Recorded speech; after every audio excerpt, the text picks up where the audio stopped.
جب کوئی امام صاحب کہتے ہیں کہ بھائی اتحاد رکھیے ہمارے بیچ میں، تو کیوں کہیں ہم آمین؟ کسی کو چننا ہے پولیٹیکل لیڈر کو یا سیاسی فیصلے کرنا ہے تو وہاں پر بھی وہ ناکارہ رہے گا۔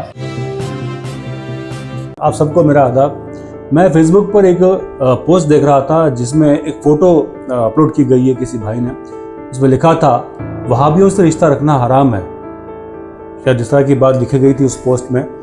تو دیکھیے یہ جو پوسٹ ہے، میں جہاں تک میرا خیال ہے موڈیفائڈ کوئی فوٹو نہیں ہے، اس کو کوئی مارفنگ نہیں کیا گیا ہے، بلکہ یہ پوسٹ میں بلیو کرتا ہوں کہ یہ ایسا کیا گیا ہوگا، کیونکہ جہاں تک میں دیکھ رہا ہوں کہ اس کی جو بھی آتھینٹسٹی ہے وہ مجھے معلوم ہو رہی ہے کہ بھائی ٹھیک ہے۔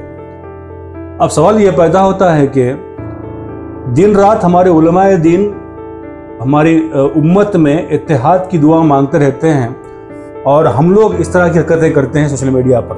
یہ پوسٹ کس کی ہے کیا ہے وہ تو میں اس پر غور نہیں کروں گا۔ بات ہوتی ہے کہ ہر دن آپ دیکھیں گے جو تصادم ہے، جو ہمارے بیچ کا جو جھگڑا ہے وہ بڑھتے جا رہا ہے۔ کہنے کا مطلب یہ ہے کہ مسلکوں کے جو جھگڑے ہیں نا وہ بڑھ رہے ہیں۔ اب غور کیجئے، جو مسلک ہے ان کے جھگڑوں کو اس طرح کا طول دیں گے تو بتائیے کس طرح سے آپ مدعوں کو لے کر اتحاد میں رہیں گے۔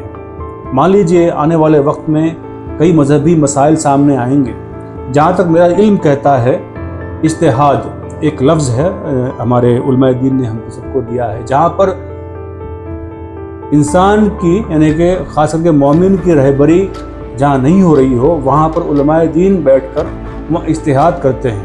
تو اجتہاد کا اسے کیسے اب موقع ملے گا اگر اس طرح کی تفریق پیدا کریں گے ہم لوگ؟ آپ جانتے ہیں یہ تفریق نہ کہ گٹوں میں بٹ رہی ہے، مسلکوں میں بٹ رہی ہے، بلکہ اس کا نقصان سیاسی بھی ہو رہا ہے، کیونکہ جو قوم اپنے مسائل کو لے کر کامن پوائنٹس پر اتفاق نہیں رکھتی ہو اور اختلاف رکھتی ہو، تو کبھی اس کے سامنے کا ایسا موقع آ جائے جہاں پر کسی کو چننا ہے پولیٹیکل لیڈر کو یا سیاسی فیصلے کرنا ہے تو وہاں پر بھی وہ ناکارہ رہے گا، یعنی کہ اس میں صلاحیت نہیں رہے کہ وہی کسی کو چن سکے، تو اس کا اثر پڑتا ہے سیاست پر۔ تو سوچئے آپ کس طرح کی تفریق ہم پیدا کر رہے ہیں، کس طرح کا مارا ماری ہم پیدا کر رہے ہیں آپس میں۔ کیوں ہم کہیں آمین؟ جب کوئی امام صاحب کہتے ہیں کہ بھائی اتحاد رکھیے ہمارے بیچ میں، تو کیوں کہیں ہم آمین؟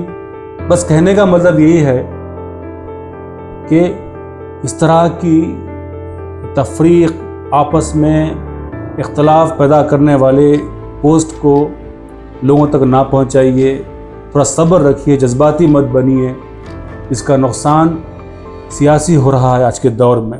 ہمارا اکس چینل نیا ہے، اسے سپورٹ کیجئے، سبسکرائب کیجئے، لوگوں تک پہنچائیے، شیئر کیجئے، انشاءاللہ پھر ملوں گا۔